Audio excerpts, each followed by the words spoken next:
नमस्कार, आप देख रहे हैं न्यूज़ 18 का डिजिटल प्लेटफॉर्म और मैं हूं आपके साथ जागृति खंतवाल। तो देखिए, अमेरिका के राष्ट्रपति डोनाल्ड ट्रंप ने अब ईरान के साथ सीज फायर का ऐलान कर दिया है। जंग के 40 दिन बाद दोनों देश सीज फायर पर सहमत हुए हैं। इससे पहले ट्रंप ने कहा था कि डेडलाइन खत्म होने से पहले अगर ईरान सीज फायर नहीं करता है तो उसके पावर प्लांट और बुनियादी ढांचों को निशाना बनाया जाएगा।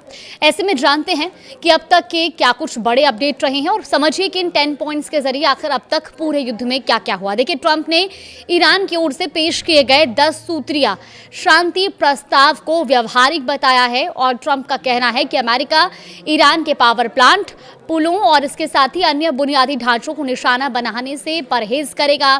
मिडिल ईस्ट में शांति स्थापित करने के लिए वॉशिंगटन और तेहरान के बीच 10 अप्रैल को इस्लामाबाद में मीटिंग होगी।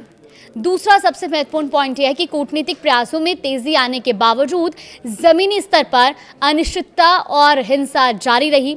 ईरान ने सीजफायर समझौते को स्वीकार कर लिया है, लेकिन खाड़ी क्षेत्र में हमलों की आशंका बनी रहेगी। व्हाइट हाउस की ओर से सीजफायर पर सहमति जताए जाने के बावजूद इजरायली सेना ने ईरान पर हमले जारी रखे हैं। वहीं ट्रंप ने अब ऐलान करते हुए कहा कि आज रात ईरान पर भेजे जा रहे विनाशकारी बल को रोका जा रहा है और अगर Islamic Republic of Iran Hormuz strait को पूरी तरह और तुरंत सुरक्षित रूप से खोलने पर सहमत होता है तो 2 हफ्ते की अवधि के लिए ईरान पर बमबारी और हमले को भी निलंबित करने पर सहमति बन रही है।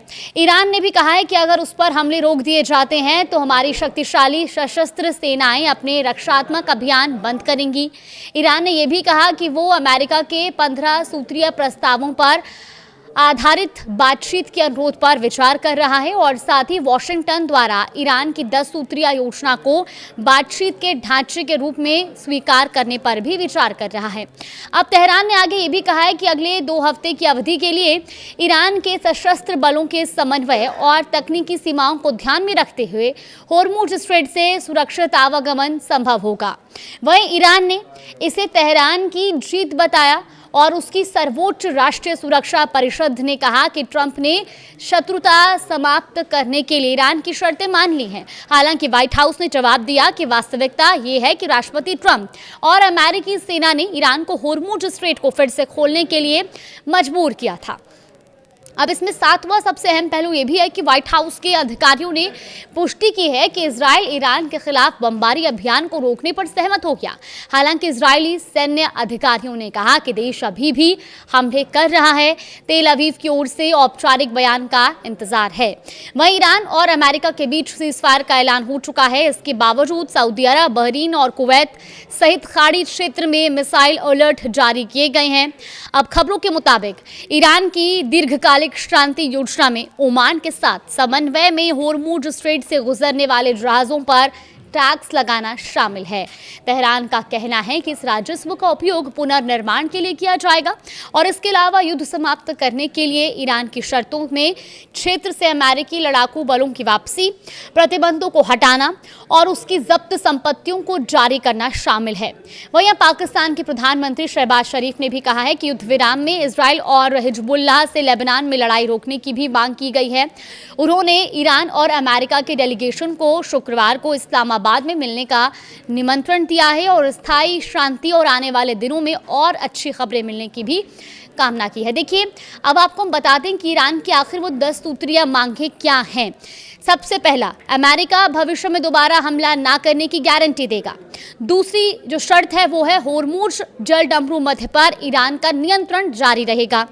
तीसरी जो शर्त है वो है ईरान के यूरेनियम संवर्धन के अधिकार को स्वीकार किया जाए।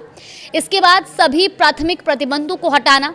साथ ही 5वीं शर्त है सभी द्वितीय प्रतिबंधों को हटाना। फिर संयुक्त राष्ट्र सुरक्षा परिषद के सभी प्रस्तावों को समाप्त करना। 7वीं शर्त है अंतर्राष्ट्रीय परमाणु ऊर्जा एजेंसी यानी कि IAEA बोर्ड ऑफ गवर्नेंस के सभी प्रस्तावों को खत्म करना। 8वीं शर्त ईरान को पहुंचाए गए नुकसान के लिए मुआवजे का भुगतान। इसके बाद क्षेत्र से अमेरिकी लड़ाकू बलों की वापसी। 10वीं शर्त है लेबनान में इस्लामी प्रतिरोध यानी कि हिजबुल्लाह समेत सभी मोर्चों पर युद्ध की समाप्ति। तो देखिए, ईरान और अमेरिका के बीच घोषित 2 हफ्तों के सीज फायर को लेकर इजराइल की प्रतिक्रिया भी सामने आई।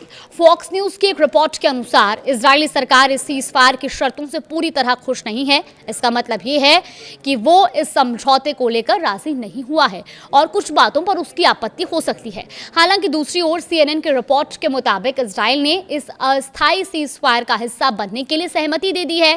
व्हाइट हाउस के एक वरिष्ठ अधिकारी ने बताया कि राष्ट्रपति डोनाल्ड ट्रंप की तरफ से घोषित इस 2 हफ्तों के सीज फायर में इजराइल भी शामिल है। तो कुल मिलाकर फिलहाल 2 हफ्तों के लिए सीज फायर की बात पर दोनों देशों की ओर से सहमति हो गई है।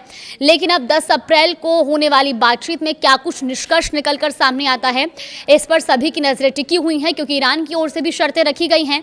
अब देखना यह होगा कि क्या वॉशिंगटन इन सभी शर्तों को मानता है, और अगर मानता है तो क्या अब ये युद्ध विराम संभव है, क्योंकि अभी तो अस्थायी तौर पर सीजफायर घोषित किया गया है। लेकिन आखिर इस जंग का आधिकारिक समापन कब होगा, इस पर हर किसी की नजरें टिकी हुई हैं।